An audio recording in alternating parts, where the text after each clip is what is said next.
This is Toecutter. He is a third-party version of Cykill from Keth's Fantastic Club, available on Big Bad Toy Store. But the question is Toecutter a nail biter? Find out on this Short Circuits review.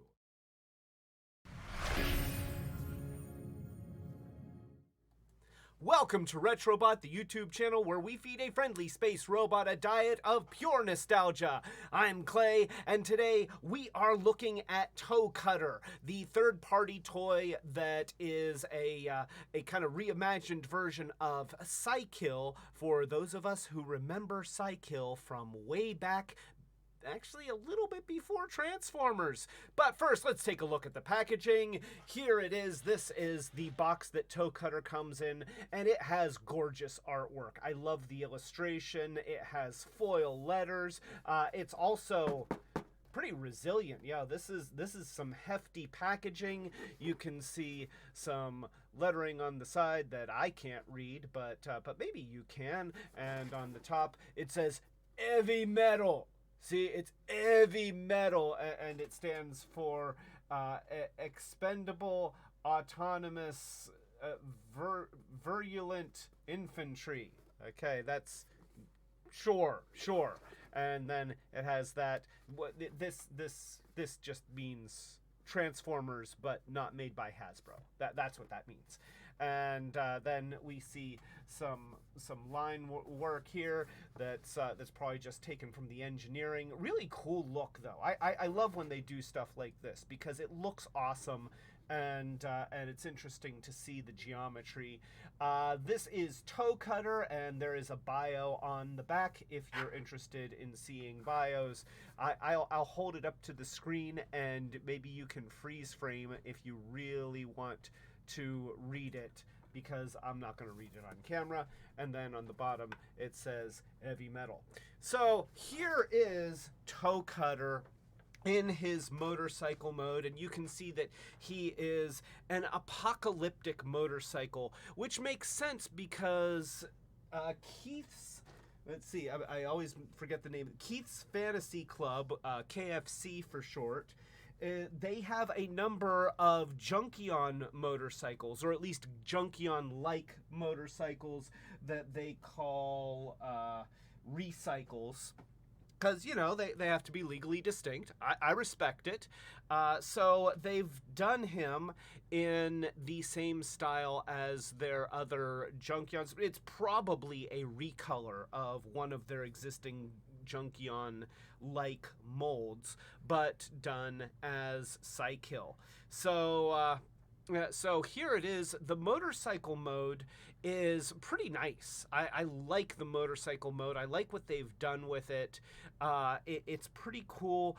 The only thing that bugs me is there are a couple things that do bug me about the motorcycle mode. The most of which is that you see that it's got these two little tabs under here that are supposed to engage with little slots down here and keep this thing down, and mine just doesn't. It just kind of pops up a lot, and that's because the wheel there's a little bit of tension on the fork here. This part doesn't go forward quite enough to keep this from pressing up against the apparatus here in the front of the motorcycle.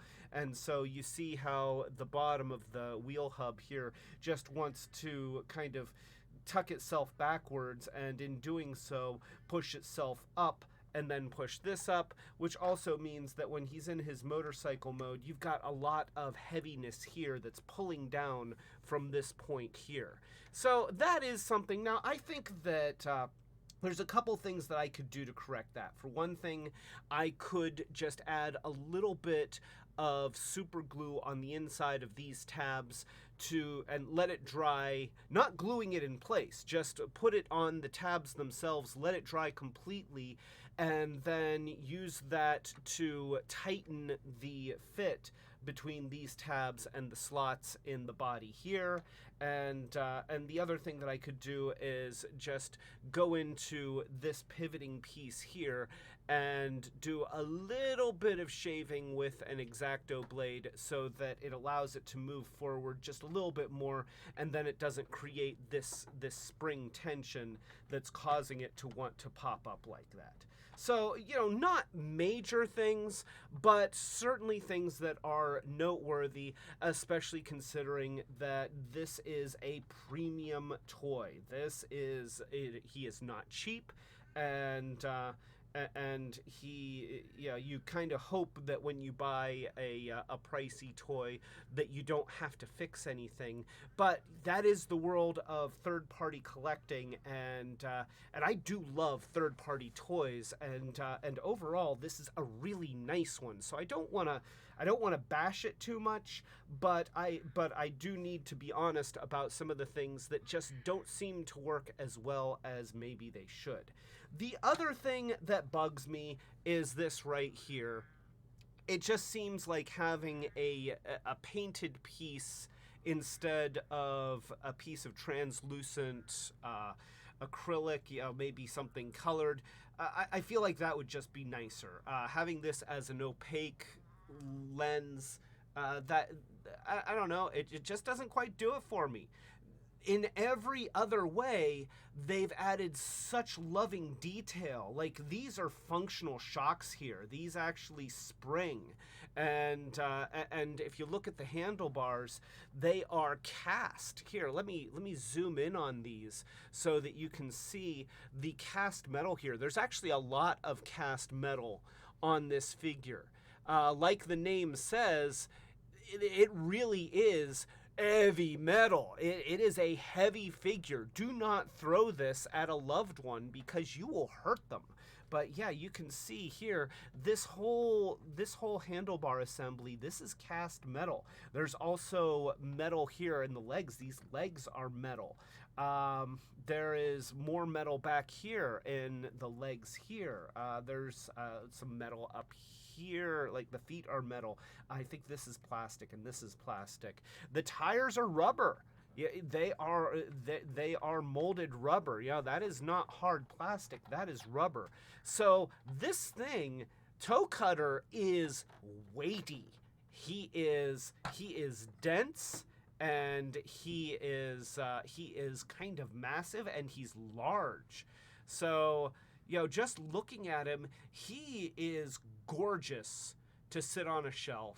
And I really like what they've done with the design, but I just wish that this held itself down, and I wish that looked more like a light and less like a sort of a tan orange thing. On the camera, it looks a little bit more orange. I'm looking at it here in the studio, and it's a little bit more of a tan color. But either way, you know, the minor complaints. But it does have a very cool mode nonetheless. He also has kickstands on the bottom, so you can fold these up and allow him to roll. And he does, well, he would roll if it weren't for the fact that he doesn't want to support his weight on those little clips. So again, those darn clips, it's such a little thing, but they do impact the playability of the toy a little bit. So I'm just gonna have to fix that. That's just something that I'm gonna have to do. Maybe I'll do a live stream when I do it, just to show what I'm doing.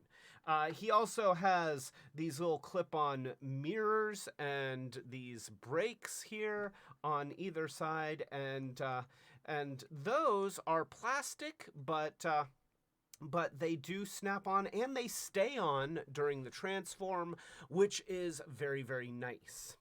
So we do have to transform this guy because that is what he does, and that's a little bit involved. So let's go ahead, and I'm going to move my backdrop out of the way so that we have some room, because he is, like I said, he is a larger toy. Let me just put him next to Super Gobot's Psykill, and you can see that he is substantially larger than Super Gobot's Psykill. I guess I could, if I so chose, I could turn Super Gobot's Psykill into a motorcycle so that you can see the motorcycle modes side by side. So let's go ahead and do that, and we'll do that, and do that, and do that, and then do this and that, and then we'll take the arms and just slide them up and have him grab onto his front wheel, as Psykill is so known for doing. And so you can see right there that Toecutter is big. He's a big boy. He is large. He is just a big, hefty version. Once again, the name heavy metal really does apply. But again, a really cool looking robot mode, or motorcycle mode for this toy. I really like it. And I can even make it stand up. Look at that. That is so good. All right, so let's go ahead and turn him into a robot. And right away, you're going to see one of my other criticisms of this toy, because it just seems unnecessary, but nonetheless, it's something that they chose to do. It's not a decision that I like. I don't think that it's even a flaw. It's just a choice. And here it is. So in order to transform him, you have to take the fork off. And the fork doesn't even really integrate into the robot mode in any meaningful way. Here, that side is a little bit stuck. This is a time when we can use a spudger. So let me just get the spudger. Come on, spudger, spudge it. It is really stuck in there. Spudge it, spudger, there we go. There we go. So you can see that it is a nice tight fit, which is nice. And then this goes together like this to become some kind of a bashing weapon, which I'm okay with. Like, I like integrated weapons, but I don't like integrated weapons that are at the cost of a critical component of the transform. If he drops this while he's bashing an enemy with it, or he damages it, then he can't turn into a functional motorcycle anymore. Like, he has just lost the ability to hold his front wheel. And that's just something I've seen it done time and time again on Transformers toys and third-party toys. All the time you see them do this thing where you take off a critical piece or just an important piece of the vehicle mode and say, it comes off and becomes a weapon. Well, I just don't like it. I'm sorry, I just don't like it. I'll try to get past it, but I don't like that. So now we have this, and there's a lot that goes on here. So I'm going to start by squidging the brakes and the mirrors together. And then we're going to take the windshield here. It's a black windshield, which, you know, the black windshield you can see here is actually made of a translucent plastic. So here we go. If you look inside here, this whole assembly here pegs in. This is made of a translucent plastic. So they are using translucent plastics. They just chose to paint it black, which is fine. The black looks good. But, you know, how about using that translucent plastic here also and, you know, just tinting it or something? Like, I don't know. It's choices. Choices were made, and they didn't consult me, and it's a shame, because if they had consulted me, then it would be minusculely better. I just used the word minusculely. That's not a word. All right, this this is janky. I'm just going to say that this whole thing is janky. So you have this assembly that has a whole bunch of joints here. Let me raise the camera so that you can see all the little joints that go into this assembly. Now you see that I've squeezed together the handlebars, but you have this whole connection apparatus here that has a joint there and then two joints there, and then you've got this thing that has a joint there, and all of this has to swing around and tuck into the gas tank. And that is a little bit tricky because there's not a whole lot of room in there. There we go. Do we got it?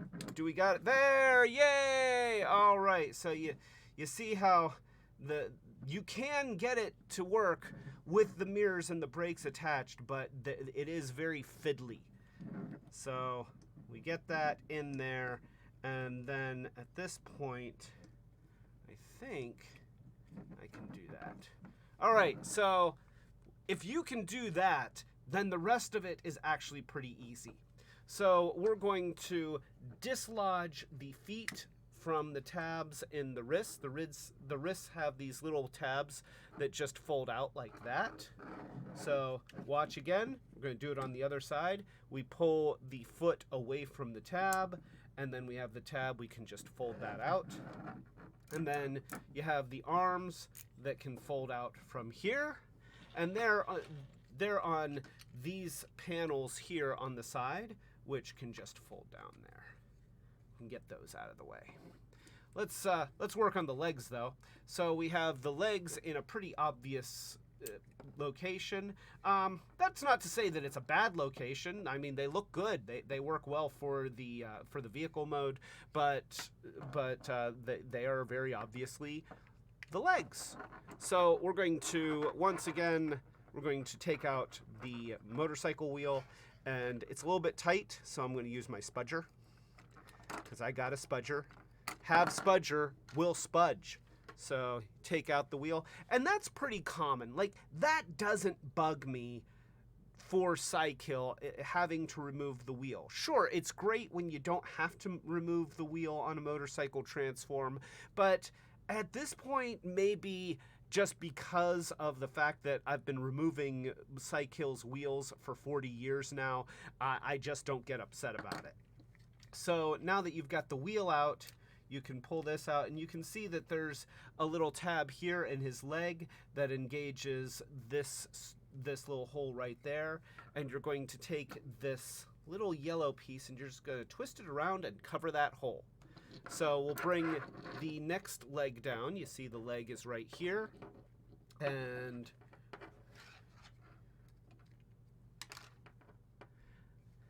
I didn't need the spudger there, but I didn't want to just yank, so I used the spudger. And I fold in the little peg thing, and then I flip up the little shin guard here, that little yellow detail. And now we've got the foot, which is going to fold forward like that. And then this little heel tab is going to fold out like that. And you can rotate the whole thing around to face front. And so we can do the same thing over here and just move that there. And now he has feet.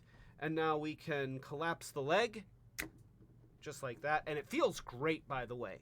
Listen to that. Here we go. Oh, doesn't that sound good? I mean, these are die-cast metal parts. Here. Oh, it feels so good. Oh, that's nice. Oh, it feels so good. Oh, that's nice. It's very, very satisfying to have pieces that click together like this and interlock in such a satisfying way. So there we go. We'll flip that down. You can flip down his little waist panels here to give him his Cykill waist. And let's go ahead and move the camera back a little bit so that you can see the rest of him. So we'll move up. He's looking pretty close.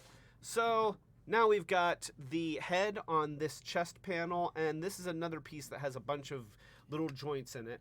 So I'm going to get the handlebars apparatus out of the way, and let me go ahead and just raise this up because I want you to be able to see what's going on.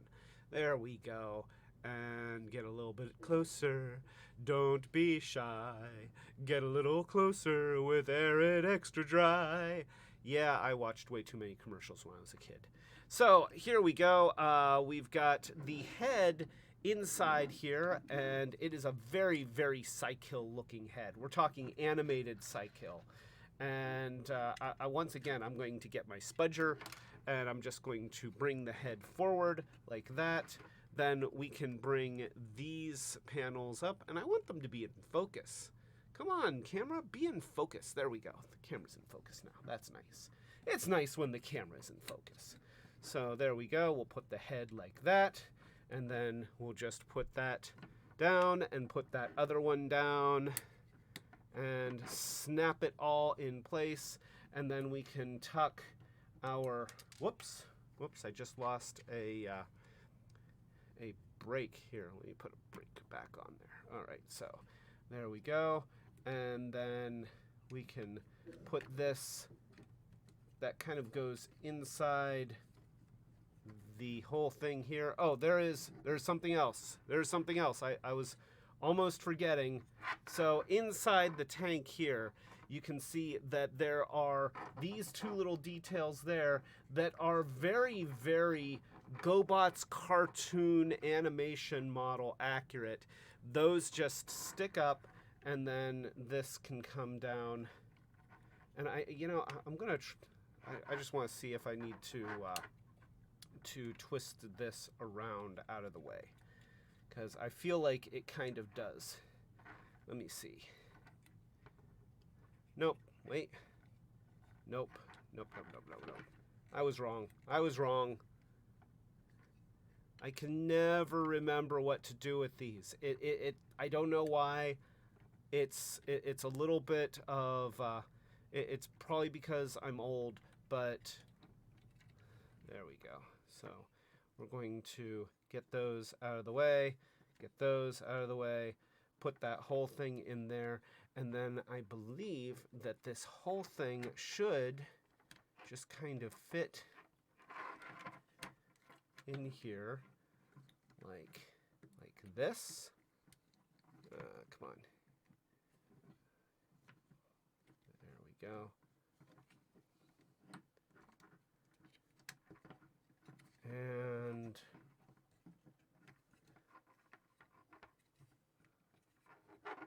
once again, the little, there we go. And see, that all just kind of mashes in there, and you see that they have these openings for the handlebars to stick up, and then they have these things which are just there because in the Gobots cartoon he had them. So they do that, and then this can just go down against his back, and that gives us Toecutter in his robot mode. But of course, it is not complete unless you stick the wheels on his shoulders and make him look like Psykill or Bike Robo. And there we go. Oh, here.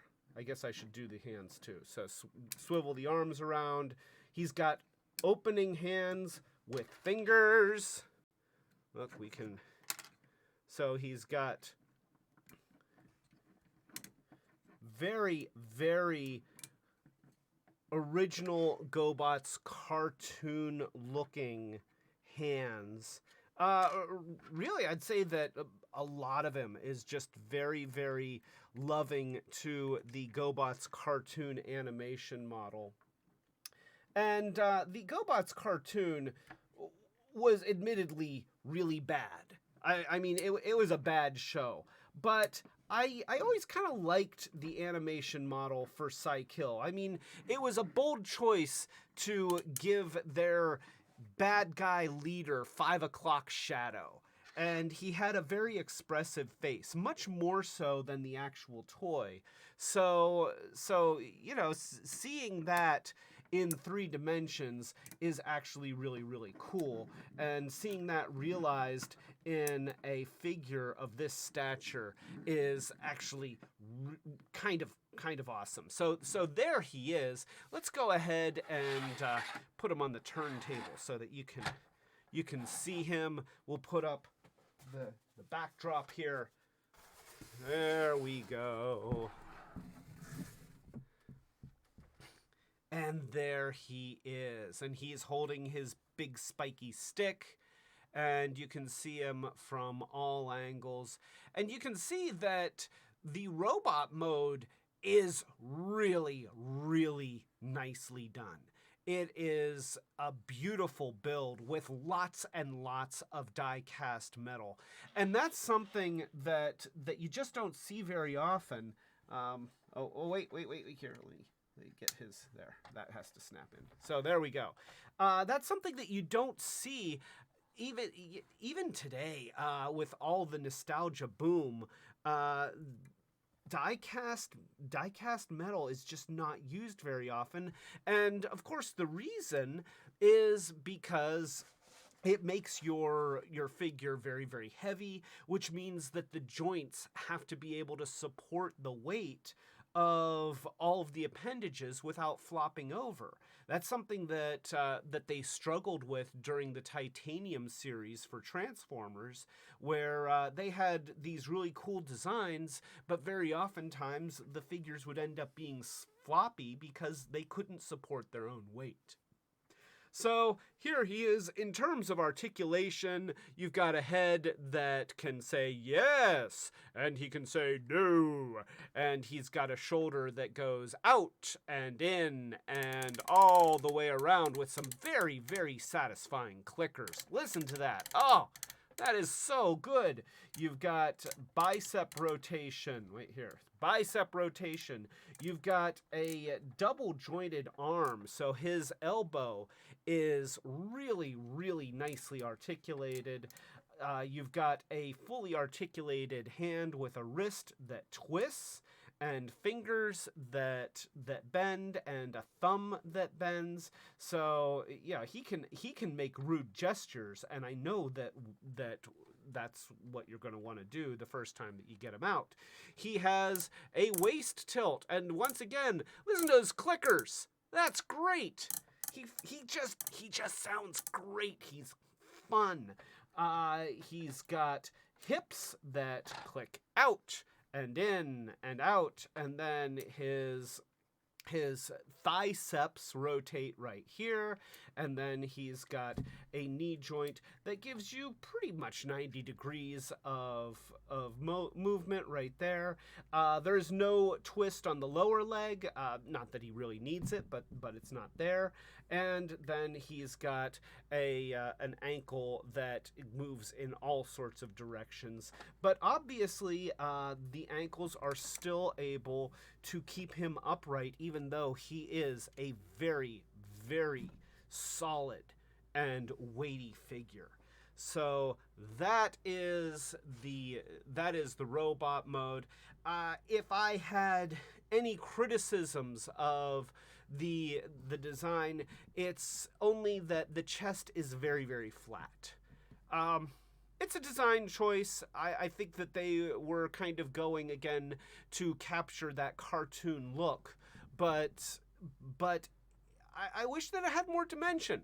We'll compare him a little bit to the inspiration, not that he has to be exactly like the Gobots version, but it's hard not to compare him to Super Gobot's Psykill. You know, Super Gobot's Psykill had a pretty simple transform, and his body, you know, his chest comes out. There's some dimension here as his body kind of sticks out at the chest, and then he has a trim tummy, and then he's got a waist there. And this guy is much, much more flat. However, he looks like this, and he's articulated like this, as opposed to being articulated like this. The only other thing that I'm going to mention is that original Psykill has one of the simplest conversion methods of any transforming robot toy in the history of transforming robot toys. Let's pull out the original Gobot. We've got him right here. Look at him, isn't he cute? He's just a little motorcycle. Look at that cute. He's just a little whooshy. He's a little whooshy, a little vroom vroom. And it's cute. It is cute. I mean, it's actually a very cool-looking motorcycle. I think it's a cool-looking motorcycle, even though it's very obviously just a guy with his arms forward and his legs crunched down. You pull out the arms, you pull off the wheel, you pull out the arm on the other side, you pull off the motor, you take the legs and pull them apart, so that you can get this wheel, and then you make him stand up. That's it. That's how you turn him into a robot. And then, of course, we take the wheels that were on the motorcycle, we put them on the shoulders, and then supposedly, I have heard that you can take the engine and stick it on the arm. I think on my Night Striker, my black one, it works a little bit better. But on this one, I've never gotten the engine to stick on his arm. So the engine is just this extra piece floating out in Nowheresville. And I never liked that. Like, once again, big important piece of the vehicle mode that you have to pull off in order to turn him. And probably my biggest criticism of Super Gobot Cycle is, yes, they managed to get rid of all of the parts forming, but the wheels are now just on his back rather than being in the iconic positions of his shoulders. And I feel like having them on the shoulders, or at least having them on the arms somewhere, like that is such an important part of his character that I always wished that this had that ability, and of course more articulation. So that brings me to my never-ending search for the ultimate Cycle toy. And this, the hope when you buy something like this is that this is going to be the ultimate Cycle toy. I did get the Revenge of Kronos bike robo, which is, of course, based off of the original Machine Robo figure. And it's good, but once again, they have some what seems like it shouldn't have been necessary parts forming in terms of taking the handlebars off and putting them on his feet. Why, I don't know, but they did that. And then with Toecutter here, they have the fork that comes off.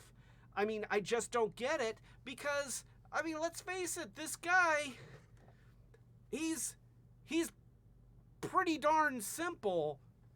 Why is it that we keep almost creating a Cycle that can turn into a motorcycle without having to take important pieces off? We keep coming so close, but like a bad marksman, you just keep missing the target. I don't mean to be that critical. Toecutter is an amazing toy. It is, like I said, it's heavy. It looks great. It is super well articulated. The materials are premium quality. The detail is really, really nice. So if you're a fan of Cycle, especially if you're looking for that cartoon likeness of Cycle, then Toecutter has it in spades, but be aware that it's not perfect. It's good, but it's not perfect. And you can get him on Big Bad Toy Store. Last time I looked, he was like $120. That's a lot for any figure. I mean, we're getting into 3 digits. Yeah, I know. It's 2022. Inflation happens and continues to happen. $120 doesn't go as far as it used to. But you know what? $120 is still a lot to pay for a collectible. So you hope that when you get that collectible, it's going to be everything that it promises to be. And I don't think that Toecutter makes any promises that it doesn't deliver on. And so now that you know what Toecutter is, you can go into it and you can decide, do I want to spend my week's grocery budget on this instead of food? Well, I mean, eating is overrated, and some of us kind of need to lose weight anyway. There's always ramen. So that's Toecutter. Overall, I really like him. As a Gobots fan, I am always looking for a great version of Psykill, and he is a great version of Psykill. Is he my ultimate version? No, not quite yet. Don't do this. Hey, Keith, come on. You didn't need to do this. Just like if you wanted to make the exhaust pipes into some kind of weapon, hey, sure, go for it. And the wheels already come off. You can have fun with those. Retgar throws his wheels all the time. But the fork is really important. Don't make that. Anyway, I digress. So, yeah, that is Keith's Fantasy Club, KFC, Toecutter, and overall, it really is an amazing toy. And when you're looking at that price point, consider die-cast metal, lots of spring-loaded clicky joints, beautiful articulation. So, is it pricey? Yes. Is it worth it? Well, I thought so, which is why I bought them, and I like them. All right, we are a small channel trying to get bigger, so if you like this review, please give it a thumbs up. That helps us out a lot. And if you have not subscribed to the channel, please subscribe, click the notification bell so that you know when we're doing Short Circuits reviews like this one, or our new Peeks and Pokes reviews, which are super fast, bare bones. We're taking a peek at it and poking at it where necessary, or our live streams, which happen typically every Friday night at 8 o'clock Eastern United States time. Also, we do have a Patreon, so if you're in a position to help the channel grow, consider joining our Patreon. We have different commitment levels to reward our patrons as a way of saying thank you seriously to all of our patrons. Thank you so much for your help, because we really do need all the help that we can get. But don't take my word for it. We've got someone very special here to thank our patrons. Yes, that's right. It's the Chaos Bringer himself, Unicron. Come on out here and thank our patrons. Thank you, patrons, our ultimate retro heroes. Thank you, Fitchbeer, Robus, Matt White, Starhound, Setsune Wave, Dawn, Hope and Michael D, and Colleen. Thank you. And now, this review has reminded me that it's really been a long time since I trimmed my toenails. I need to cut my toenails. I don't seem to have a body anymore, which means no toenails. A part of me just died inside.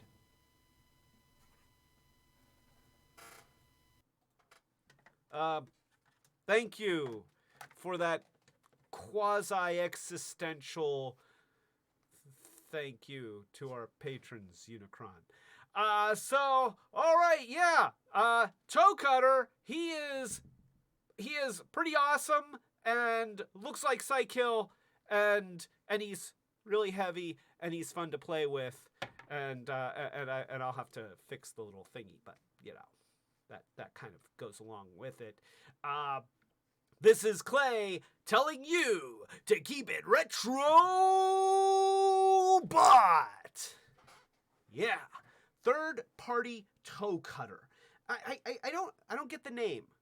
Like, very oftentimes figures like this, they'll have some kind of name that's a wink and a nod to the original toy, and I don't get Toecutter. Like, how does Bike Robo become Toecutter? How does Psykill become Toecutter? I don't know. I'm sure that there's a story. I would love to know the story, but I don't know the story. And since I don't know the story, I can't tell you the story. If I knew the story, I'd tell you. I promise. I'm not gonna like deny you that.